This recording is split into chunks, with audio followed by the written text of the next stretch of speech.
Hey, Magic friends, welcome back. This is the Captain speaking here on Capnclyde's MTG. Magic news and spoilers to galore, and we are here for another round of Midnight Hunt spoilers and leaks. And boy, is it getting spicy the deeper we get into it. Yesterday we got to see Delver's Secrets Respoiled, go back into Standard, which is exciting times, or the busted times. We'll have to wait and see. So, with that said, remember, like, subscribe, hit that notification bell. Put some comments down below to help feed that YouTube algorithm. I really do appreciate it, and it does help support the channel. The eBay store link is in the description if you want any of the cards during the box opening series that we do.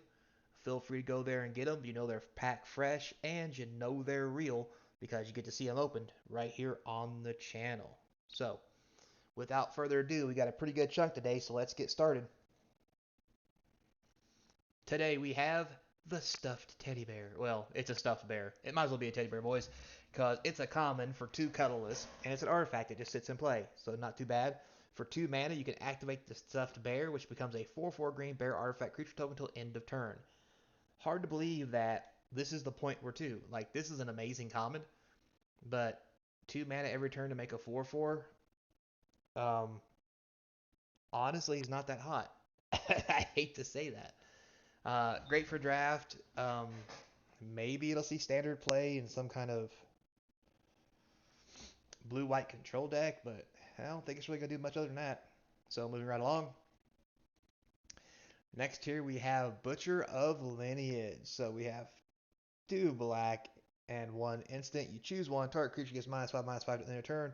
Or token creatures, or creature tokens get -2/-2 to end of turn. So this is an amazing removal spell, guys.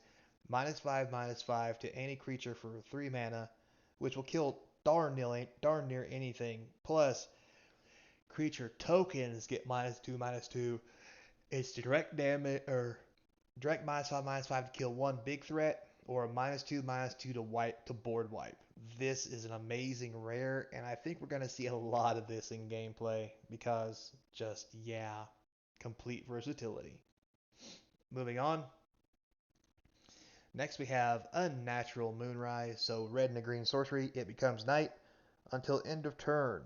Target creatures get +1/+0, trample, and whenever this creature deals combat damage to the player, draw a card. Flashback for 2, a red and a green. So this is going to go right into those werewolf decks, boys and girls. Um, this thing is just insane. I don't know how else to say it. It's great for an uncommon. It's going to be amazing in draft. This is probably going to see lots of standard play as well. Because once you get some creatures out there, especially with an Arlen Cord Planeswalker, um, or what have you, being able to cast this for 2, flip all your creatures over, and then start drawing cards off of it, this just seems so bonkers good. So, with that said, expect to see a lot of this in standard, but and limited, but that's probably the only place you're going to see this. It might be that new Werewolf Commander deck, though. You never know. Doubtful, but hey. Moving right along.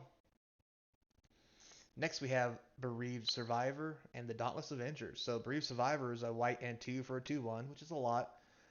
Whenever another creature you control dies, you transform the Bereaved Survivor to a 3/2, which is a Dauntless Avenger, which when it attacks, you return target creature card with mana 2 value or less from your graveyard to the battlefield tapped and attacking.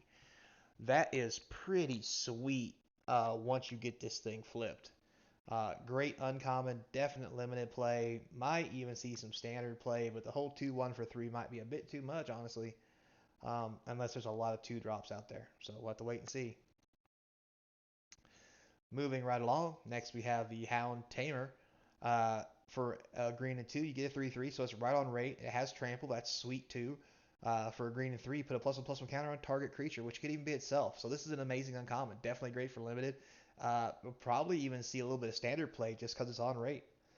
Great for commander as well.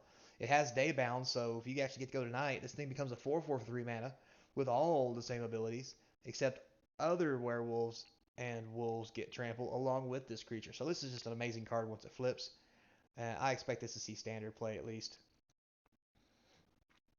Moving right along. Next we have the Rite of Oblivion. So white and a black. Sorcery. Additional cost. Sacrifice a non-land permanent. Exile target non-land permanent. with flashback. So this is pretty sweet. It's going to go really good in those black/white or black and white decks. Um, just because sacrificing non-land permanents, for example, like, zombies with decay, is not a real big deal, especially when you get to exile any permanent on the field. As an uncommon, this seems really overpowered. But it is a sorcery, it is 2 colors, and you do have to sacrifice something, so I do get it. But between this and the flashback ability, this seems like something that's going to see some serious standard play, and probably limited play as well, plus commander. Moving right along.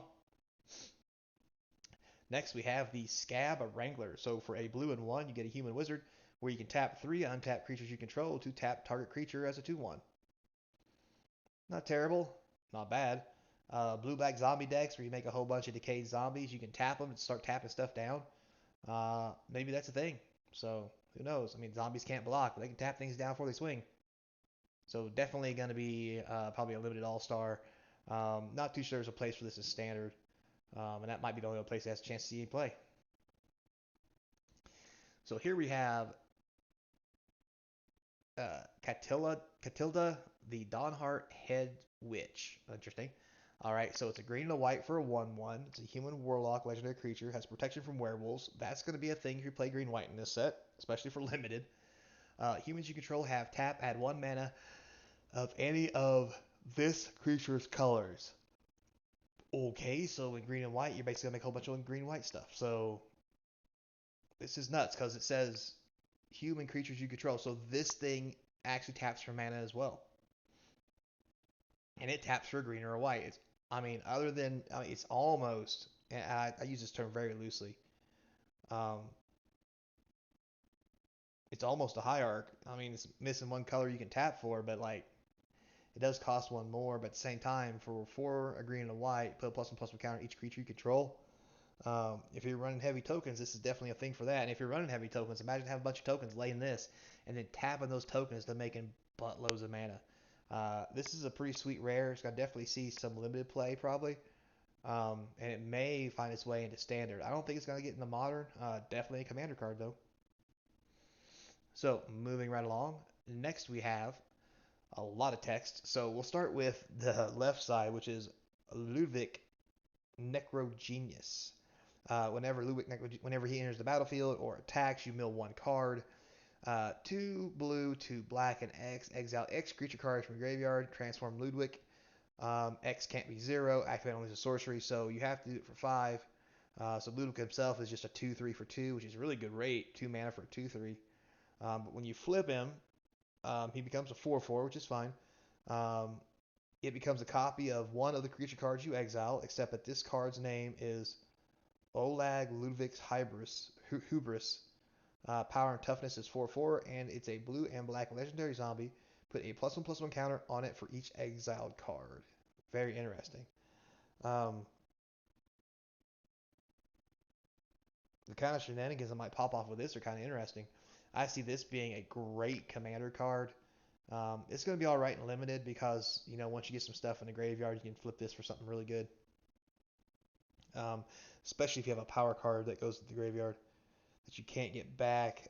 Standard, I think the ability might be a bit too much, and the toughness ain't high enough to keep it alive long enough for this to do its thing. But we'll have to wait and see. So moving right along, next we have the Outland Liberator on this side. Green colorless for human werewolf with Daybound. For 1, you sacrifice Outland Liberators. Destroy target artifact or enchantment. That is an amazing ability for a 2/2. This is like Thrashy B, but better because he's 1 less to cast. He's still on rate as a 2/2, and he still does cool stuff. Like, nothing like enchantments on a stick with, or this in this case, legs that you can beat your opponent up with. So, if he does flip over, though, he becomes a Frenzy Trap Breaker. He has Nightbound. You can sacrifice him, destroy target artifact or enchantment as usual. And whenever the Frenzy Trap Breaker attacks, you destroy target artifact or enchantment defending player, controls. And it's a 3/3. So, I mean, if you get a chance to flip him, like, why would you ever sack him? You just swing and destroy something. This card seems really good in green. If it's not a starter, it's definitely going to be a sideboard card in the new environment. And with just 2 mana, this might be a sideboard card for modern since it pops artifacts. Um, but who knows? I still don't think it's going to outplay any of the elementals that we got. But this could be a Pioneer All-Star because Pioneer's looking for stuff like that. And definitely, obviously, going to be a limited star. Next here, we have the Bird Admirer. So for a green and 2, you have a 1/4. It has Reach and Daybound. So basic 1/4 for 3. If you happen to flip it, it becomes a 3/5 with Reach and nothing else real special. Just your basic common. Pretty good card on rate. Definitely going to be a limited all-star, probably about as far as it goes. All right, we have the Slaughter Specialist. So for a black and a colorless, when Slaughter Specialist enters the battlefield, each opponent creates a 1/1 white human creature token. Okay. Whenever a creature an opponent controls dies, put a +1/+1 counter on Slaughter Specialist. Wow, this thing is amazing. And it's a 3/3 for 2 mana. Like, mono black just keeps getting better. I mean, besides the fact that this thing is just bonkers on rate and in a color where you have tons of removal. Imagine someone having 3 or 4 tokens or making 3 or 4 tokens on turn 2 or whatever, and you have this guy already on the field, and you just give all tokens -2/-2, so like 3 tokens die. Um, so this thing then becomes a 6/6 on turn 3, and you're swinging for the fences. This thing's an all-star in every format. This is even going to be good in modern, I think, just because of the ability to put counters on it. And 2 mana for a 3/3 is not bad. I mean, it's amazing, honestly. Um, yeah, like I just don't see how this can't be good. Like in all formats, like this is an all-star. So moving right along, we have the morbid opportunist. So for a black and 2, you get a 1/3. Whenever one or more other creatures die, you draw a card. This ability triggers only once each turn. Um, this is going to be a really sweet card. Again, it's in black, so not like it's hard to kill a creature in black and draw a card for it. Which use my removal, replenish my hand. Seems sweet. Going to be great and limited. Probably going to be a great commander card as well. And depending how the format plays out, this could be very good in standard at 3 mana with the kind of ability it has. Moving right along, oh, look who's back. It's good old Teferi. Like, we needed more of this. So Teferi, who slows the sunset. So for a blue, white, and 2, you get a 4/4. You get a 4 loyalty planeswalker. That for +1, choose up to 1 target artifact, up to 1 target creature, and 1 target land. Untap the chosen permanents you control. Tap the chosen permanents you don't. Gain 2 life. -2, look at the top 3 cards of your library, put one of them into your hand, put the rest on the bottom in a random order. Not terrible. You get an emblem that untaps all permanents you control during each opponent's untap step, and you draw a card during each opponent's draw steps. So this has Commander all over it. Aside from that, I don't see this getting a whole lot of standard play because it doesn't protect itself very well. And blue-white's not a great control color currently, unless I'm missing something. I mean, plenty of wraps and all that stuff. There's so much aggro with card manipulation and card advantage that this doesn't give you enough. And just tapping down their lands is fine, but they still untap, on their turn. So if you put them in play and you tap their stuff down, it's not going to prevent them from punching him in the face the next turn. Um, yeah, like, I mean, unlimited as a planeswalker is probably going to be good, just because for 4 mana you can look at 3 cards, basically 4 mana brainstorm, or 4 mana for a 3 card impulse, which you can use twice. Um, so it means on rate if you get to use it twice. If you don't get to use it twice, it's a really bad card. Um, so yeah, I don't know about this one. I don't think this is a good Teferi right now. But I'm sure at some point they're gonna come out with some kind of card that's gonna make this thing phenomenal because that's what Teferi does. Moving right along. Next we have the old Jack-o'-lantern. So for 1 colorless you get an artifact. Ta-da! No, anyway. So if 1 colorless and tap, you can sacrifice the lantern, exile the 1 target card from a graveyard and draw a card. That's sweet. 2 mana, colorless, not even in the same turn to draw a card. Plus you get to exile a card from the graveyard is great. And you get exile from your graveyard to fix your mana. This is going to be a great limited card. I mean, just to have 1 or 2 in your deck just to burn through your library and fix your mana. It's going to be phenomenal for draft. In Commander, this may be a good thing too. Just off of the fact that, drawing a card is fine. And the fact that mana fixes at least once. So, great for Commander. I don't know if the format's going to be slow enough for this to be good in Standard. But time will tell. It does have its possibilities, guys. So, moving right along. Next we have Eaten Alive. So for 1 black, um, you can exile target creature or planeswalker. The additional cost, though, is you either sacrifice a creature or pay a black and 3. So this is a great common card. It's going to go right on par with all those decay zombies you can make in the black/green colors. Because, a zombie with decay, once you attack, it's going to get sacrificed anyway. And if you have a 2/2 and you can't get through with it and it can't block, you might as well sacrifice it for 1 black and destroy and exile a creature or planeswalker. Not even just destroy, you exile it. I think this card's got lots of legs on it, other than the ones that's on top of this dude. Um, Great for limited, probably gonna be good for commander, and this might even see standard play depending on how the format plays out. So this is an amazing removal card, honestly. Moving right along, we have Bladebrand. So good old reprint. It's your basic black and 1. Target creature gains death touch, you draw a card. Great combat trick for limited, as far as it goes. Moving on. Next, we have the organhoarder. That is disgusting. But anyway, for a blue and 3, why is this a blue card? Blue and 3 gives you a 3/2 creature. When it enters the battlefield, you look at the top 3 cards of your library. One of them into your hand, the rest into your graveyard. I mean, I guess it's okay for limited if you want stuff in your graveyard. But I think that's the only place it's going to see me play. So moving right along. We have the Thraben Exorcism. Hey, look, it's Kaya. I didn't know stabbing ghosts was exorcism. Anyway, so for a colorless and a white, it's an instant exile target spirit creature with disturb or enchantment. Very interesting take on the disenchant. You can't get artifacts, but you can get spirits, stuff with disturb and enchantments. Going to be a great card for limited, especially in sideboard. And it will probably be a good sideboard card in standard just because of the things that it hits. But I think that's probably the only place it's going to get any play. Just saying. Moving right along, we have Field of Ruin reprint. That's right, guys. Field of Ruin is here again. And if you didn't know what it does, it produces colorless mana as a land, and for 2 you can sacrifice it, destroy target non-basic an opponent controls, and then you each go search for a basic land, put it into play untapped, and shuffle your library. Good old Field of Ruin. Good picture, though. All right, so Siegfrieds Savior, we have 2 white and 3 for a 3/3 flyer. That's really high. It's a mythic though, so let's see what it does. Savior enters the battlefield. If you cast it, return up to 2 target creature cards with mana value 2 or less from your graveyard to the battlefield. So that's really strong. However, it's still. I mean, if this is your high curve on an aggro white deck, and you just need more creatures on the field so you can swing, I mean, I guess it's fine. I just think for 5 mana you could be getting more because I don't think there's a lot of 2 mana cards that are really going to be good once they hit the battlefield. Now, all the ones that you can pump extra mana into, yeah, they will, but this thing's already 5. So you got to have 3 mana plus on top of this. So we're talking like really late game. But who knows? Maybe it could be. I mean, obviously going to be a limited all-star because it's a 3/3 flyer that lets you get the small stuff back in the graveyard, which will be a thing. But I don't think it's going to see play past that unless it's in a commander deck.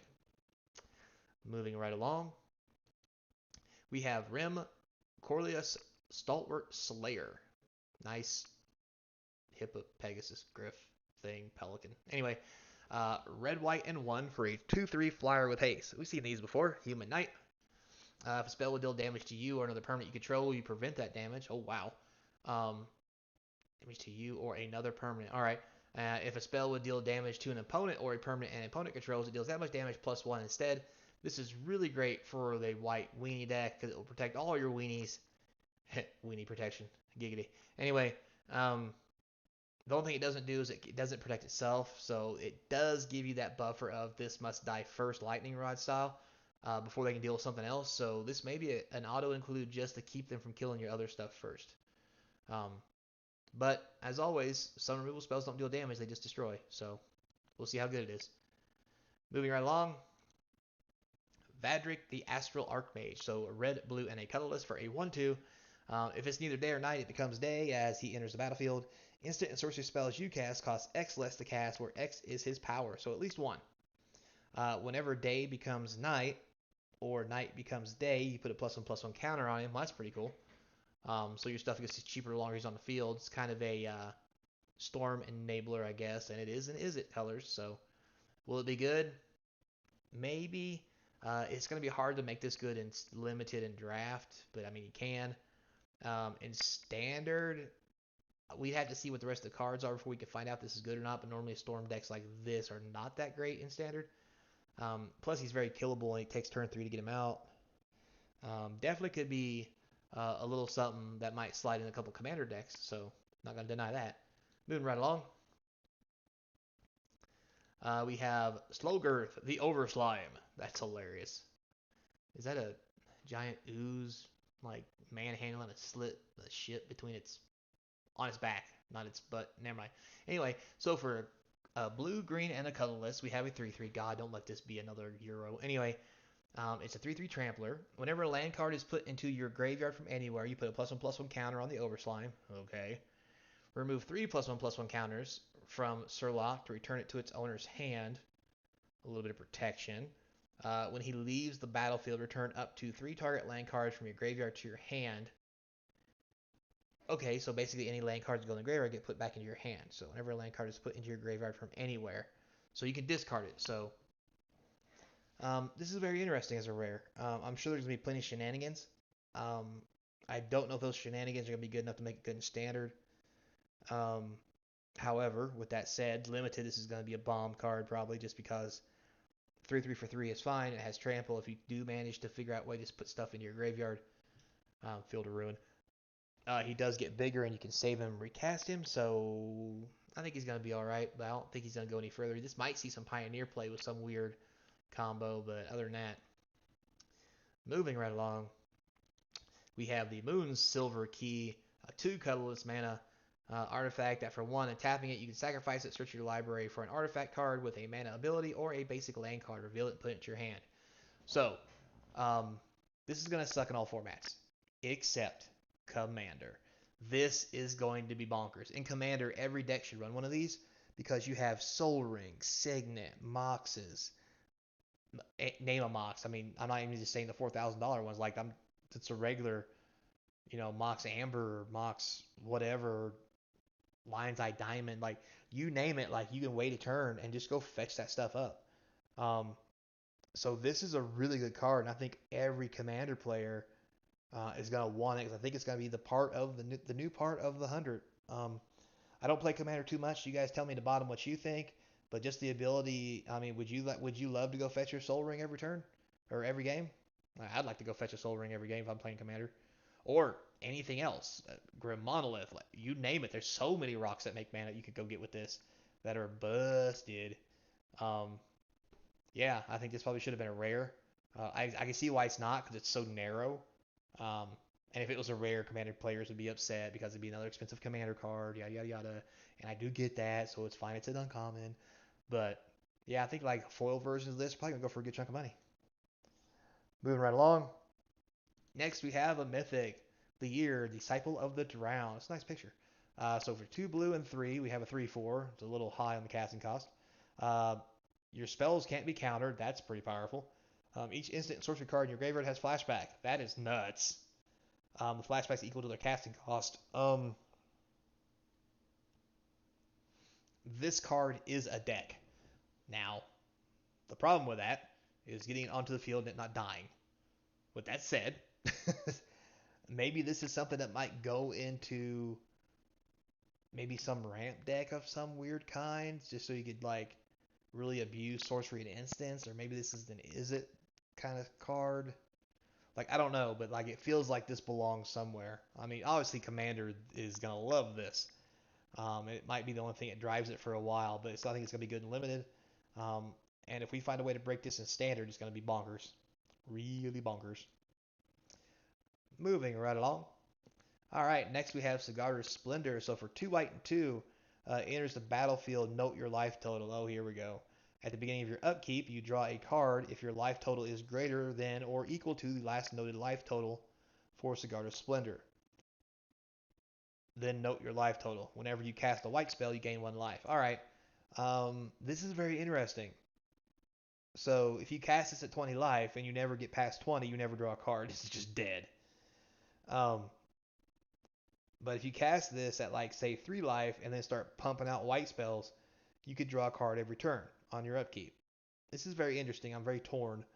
Um, I think this definitely has commander potential depending on what the deck does. Um, in a white blue kind of like taking turn style deck where you can draw an extra card every upkeep as long as you keep taking turns and you keep gaining life because you keep casting white spells, so you can keep drawing those cards, yada yada yada. But at the same time, why would you not just play Howling Mine? Um, I don't think it's going to be good in limited. I don't see this being a thing in standard, honestly, for 4 mana. Maybe I'm wrong. I think this is only a commander card, though, so could be bulk, boys. So, with that said, thanks a lot for watching. I do appreciate it. I try to squeeze it in a little faster this time because I'm tired, need to go to bed. Gen Con's coming up, gotta rest up on my sleep, get my stuff ready. Look for a video later on what's going to be going on out there. And as always, guys, until next time, be kind. Let's go out there, play some Magic, and I hope to see you across the game table for some Midnight Hunt action up in the Indy area. See you later, boys and girls, kids, small dogs, cats, mice. Anyway.